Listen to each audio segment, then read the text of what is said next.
नमस्कार दोस्तों, मैं निवेदिता स्वागत करती हूँ आप सभी का एस्ट्रोलॉजी प्रोग्राम के अंदर। जी हाँ, आज लेकर आई हूँ आपके लिए एक बहुत इंटरेस्टिंग टॉपिक कि स्ट्रेंथ विद इन यू, और आप उस क्षमता को किस तरह से जाने, पहचाने और अपने लाइफस्टाइल में उसे लेकर उन्नति की तरफ अग्रसर हो।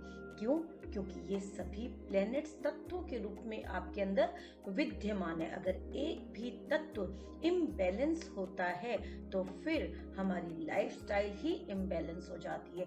इसको किस तरह से आप जाने बड़े आसान तरीके से कि कई बार हम इतने कंफ्यूज होते हैं कि हम दुनिया भर में अपनी जन्म पत्री हॉरोस्कोप्स को दिखाए घूमते हैं, लेकिन कहीं भी हमें समाधान नहीं मिलता, क्योंकि हमने वो समझने की कोशिश ही नहीं की, वो प्रयास ही नहीं किया। हम अंधाधुंध भागे जा रहे हैं, लेकिन समझ नहीं रहे हैं कि इन ग्रहों के साथ हमारे परिवार का, हमारी शक्ति का, हमारे संबंधों का क्या महत्व है। सिर्फ उधेड़ बुन के अंदर हम इनको मजबूत करने के लिए दुनिया भर के टेंट्रम कर रहे हैं, लेकिन रिश्तों को और अपने आप को संभालने के लिए तैयार ही नहीं है। तो आज आपके साथ इस 9 मिनट के अंदर कंप्लीट 9 ग्रहों को आप किस तरह से बड़ी आसानी से जानकर उनको मजबूती प्रदान कर सकते हैं, ताकि आपके रिश्ते और आप अपनी मेहनत को चैनलाइज कर पाए, कोई भी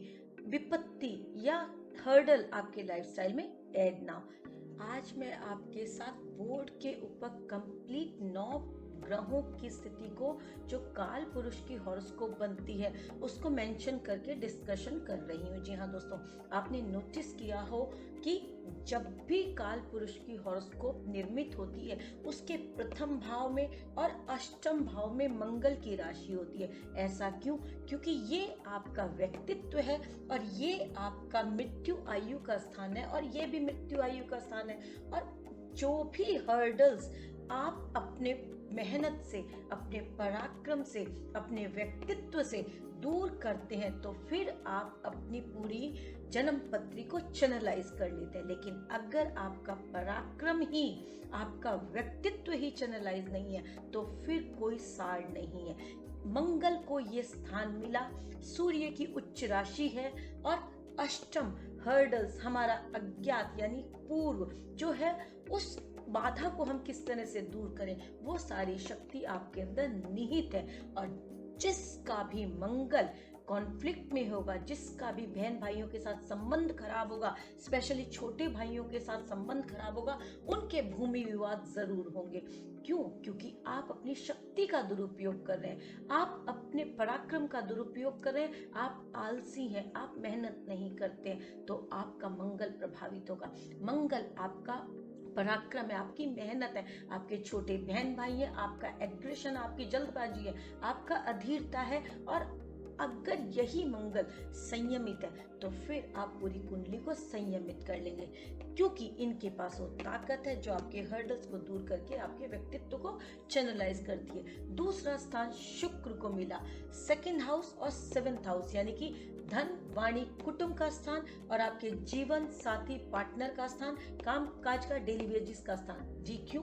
क्योंकि जब आपके पास धन होता है, वाणी होती है, कुटुंब होता है, और वो सही तरीके से व्यवस्थित होते हैं, उनका सुंदर प्रभाव होता है, तो ऑटोमेटिक आपका शुक्र का प्रभाव सुंदरता के साथ देखा जाएगा। आपके जीवन साथी के साथ आपके संबंध सही होंगे, आपके लाइफस्टाइल में लग्जरी ऐड होगी, आपके घर में धन होगा, लग्जरी होगी, सुख साधन होंगे, आपकी वाणी बेहद खूबसूरत होगी, आपके चेहरे पर एक ओज होगा।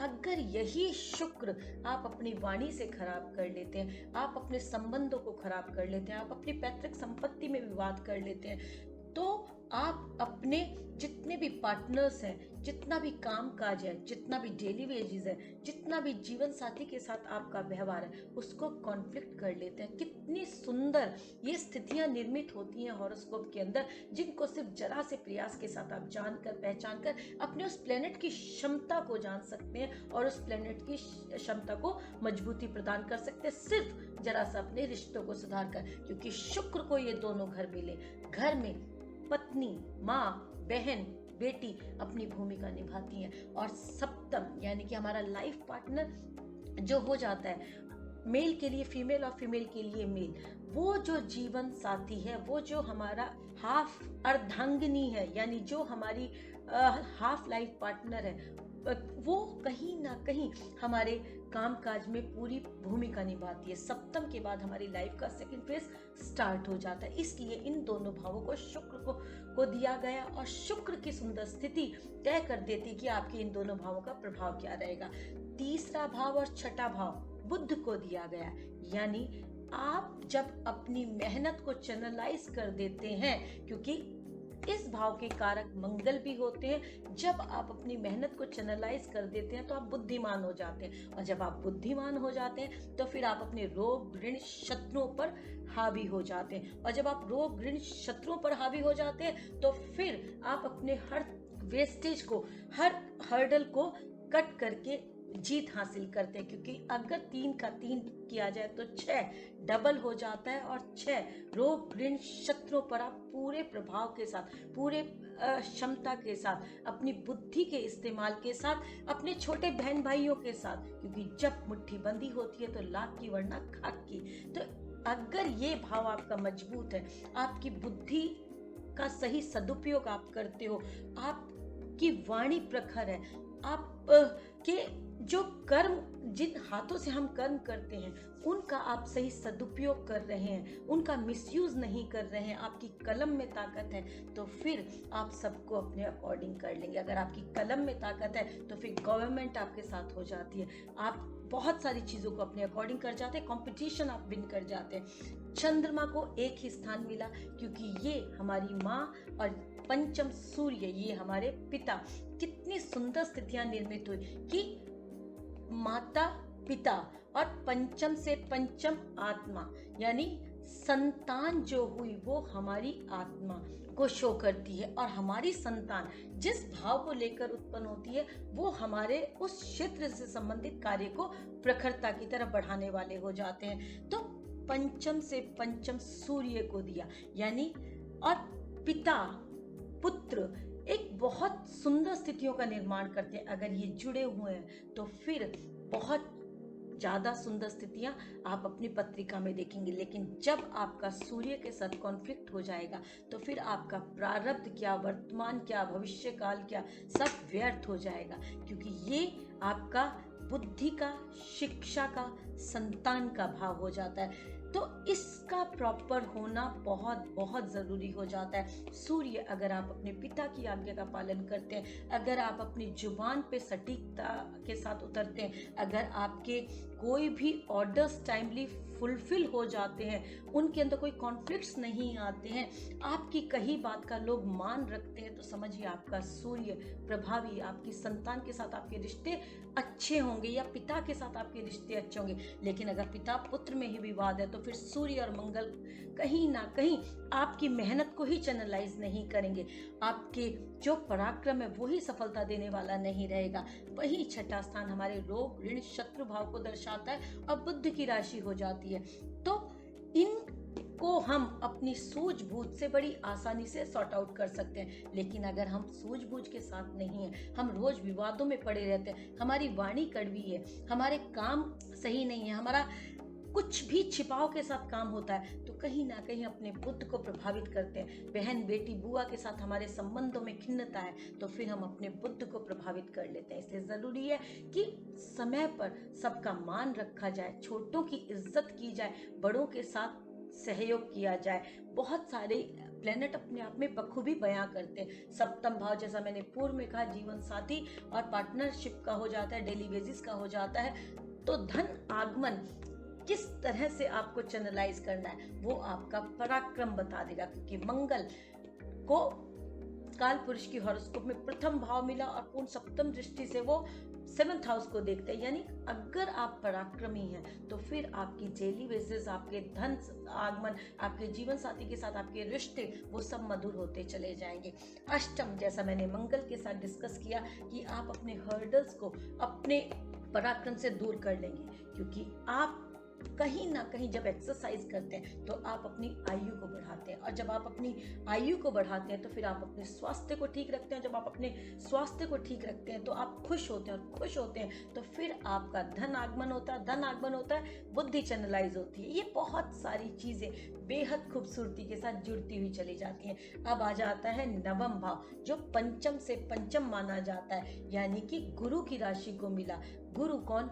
गुरु हमारे बड़े, गुरु हमारा ज्ञान, गुरु हमारे पिता। गुरु यानी जो हमने एक्यूमुलेट किया, जो हमने ग्रहण किया, वो सब ज्ञान वो इस भाव से, धर्म भाव से देखा जाता है। यानी कि अगर आप धन पर, और धर्म क्या, धर्म हर वो नीति सम्मत कार्य हो जाता है जो सभी को शुभता प्रदान करता है, या कई बार आपको ऐसा लगता है कि उसके साथ गलत हुआ और उसके साथ सही हुआ, लेकिन कई बार परिस्थिति के अकॉर्डिंग वो स्थिति होनी ही थी, तो वो धर्म सम्मत है या नहीं, हम कौन होते हैं डिसाइड करने वाले। इसलिए कोई भी कार्य जो आप अपनी सूझबूझ के साथ करते हैं, अपने ज्ञानानुसार करते हैं, वो आपका धर्म हो जाता है। और जब आप इसको चैनलाइज कर लेते हैं, आप अपने पिता के साथ अपने संबंधों को मधुर कर लेते हैं, आपके गुरुओं के साथ आपका संबंध सही है, आप धर्म पर हैं, तो वो कहीं ना कहीं आपके मोक्ष की तरफ आपको अग्रसरित कर देता है। यहाँ से फिर चले शनि देव के घर। अब शनि देव मकर राशि में होकर लाभ को और दशम भाव को देखते हैं। क्यों? क्योंकि कर्म स्थान है, बिना कर्म के तो एक रोटी का टुकड़ा भी आपके मुंह तक नहीं जाता, फिर किस तरह से आपको लाभ मिलेगा। तो इनका चैनलाइज होना बहुत जरूरी हो जाता है। और शनि हमारा न्याय है, जब हम न्याय पर होते हैं, सही गलत का पता होता है, रिश्तों का, संबंधों का पता होता है, किसके साथ किस तरह का व्यवहार करना है। विवेकानंद जी का एक कोट है, दूसरों के साथ वो व्यवहार ना करें जो आपको स्वयं के लिए पसंद ना हो। तो ये यही कहते हैं कि आपको अपने लिए जो सही है, आप दूसरे के लिए भी उस स्थिति को सुंदरता के साथ देखें, सिर्फ सेल्फ ना देखें। जब आप सेल्फ देखेंगे तो फिर आप अपना लाभ विच्छेद करेंगे, क्योंकि ये लाभ का विच्छेद हो जाता है, व्यय हो जाता है। इसलिए न्याय पर रहते हुए आगे बढ़े तो आपका धन तय है। बेहद खूबसूरत स्थिति शनिदेव निर्मित करते हैं, और वैसे भी शनिदेव को आके 10वां और 11वां भाव मिला, क्योंकि जब हम अपना पूरा लाइफस्टाइल बहुत सुंदरता के साथ बिता लेते हैं तो हमारी लाइफ में हमारे कर्म भी सुंदर हो जाते हैं, हमारा लाभ भी सुनिश्चित हो जाता है, और हमारा मोक्ष भी तय हो जाता है। जी हाँ दोस्तों, बेहद सुंदर हॉरोस्कोप होती है। इसीलिए तो कहते हैं कि भागे नहीं कहीं भी, अपने आप को चैनलाइज करें, अपनी वाणी को कंट्रोल करें, अपने बहन भाइयों के साथ अपने रिश्तों को संभालें, अपनी मदर के साथ स्नेह से जुड़े। और हर माँ को अपना बच्चा बेहद प्रिय होता है, तो कोई भी स्थिति में माँ का मन ना दुखाए, पिता के साथ आर्ग्यूमेंट ना करें, क्योंकि आप उनकी आत्मा है। अगर आप उन्हें दुखी करेंगे तो आप अपना हर भूत भविष्य वर्तमान सब खराब करेंगे। अगर आप बहुत समझदारी के साथ आगे बढ़ते हैं, आप अपने दो ऋण शत्रुओं को अपनी बुद्धि से जीत लेते हैं, तो आप अपने कामकाज को सुनिश्चित करेंगे। जब आप अपने कामकाज को सुनिश्चित करेंगे, आपके रिश्ते सुंदर होंगे, और जब आपके रिश्ते सुंदर होते हैं तो कॉन्फ्लिक्ट्स नहीं आते, हर्डल्स नहीं आते, और जब आपके हर्डल्स नहीं आते तो भाग्य हो ही नहीं सकता कि साथ ना दे। वो तो 100% आपके साथ खड़ा है, और जब भाग्य आपके साथ खड़ा है तो आपके ऑटोमेटिक कर्म सुंदर हो जाते हैं, क्योंकि अब आप खुश हैं, और जब आप खुश होते हैं तो आप 1 नहीं 10 करके चलते हैं। अब आपके कर्म सुंदर हो गए हैं, और जब कर्म सुंदर हो जाते हैं तो आपके लाभ सुनिश्चित हो जाते हैं, और जब आपके लाभ सुनिश्चित हो जाते हैं तो आप संतुष्ट हो जाते हैं, और जब आप संतुष्ट हो जाते हैं तो मोक्ष को कोई रोक नहीं सकता है। ये बेहद खूबसूरत एस्पेक्ट्स हैं, छोटी छोटी रेमेडी, छोटी छोटी बातें आपके इस पूरे परिवार को सुखदता देती हैं। यही तो है परिवार, इसे समझें और फिर आगे बढ़ें। दोस्तों, मिलती हूँ एक और खूबसूरत चर्चा के साथ, और हर प्लेनेट को किस तरह से आप एक पर्टिकुलर वे में देखें, समझें, जानें, उसके ऊपर विस्तृत जानकारी लेकर आऊंगी। बहुत बहुत शुक्रिया। उम्मीद करती हूँ ये छोटी सी जानकारी आपको लाभ देगी, और आप समझने का प्रयास करेंगे कि किस तरह से सकारात्मकता हमारे जीवन को बदल सकती है, किस तरह से रिश्ते हमें मजबूती प्रदान कर सकते हैं, और किस तरह से कहते हैं कि बंधी मुट्ठी लाख और खुली खाक। तो अगर आप ऐसे हैं तो फिर कोई ताकत आपको तोड़ नहीं सकती है। आप सब ने मेरा चैनल ज़रूर सब्सक्राइब कर लिया होगा, बेल आइकन प्रेस किया होगा और अपने क्वेश्चंस आप इस प्लेटफॉर्म पर ज़रूर प्रस्तुत करेंगे ताकि मैं और सुंदर क्वेरीज के आंसर्स दे पाऊँ। बहुत बहुत शुक्रिया, धन्यवाद।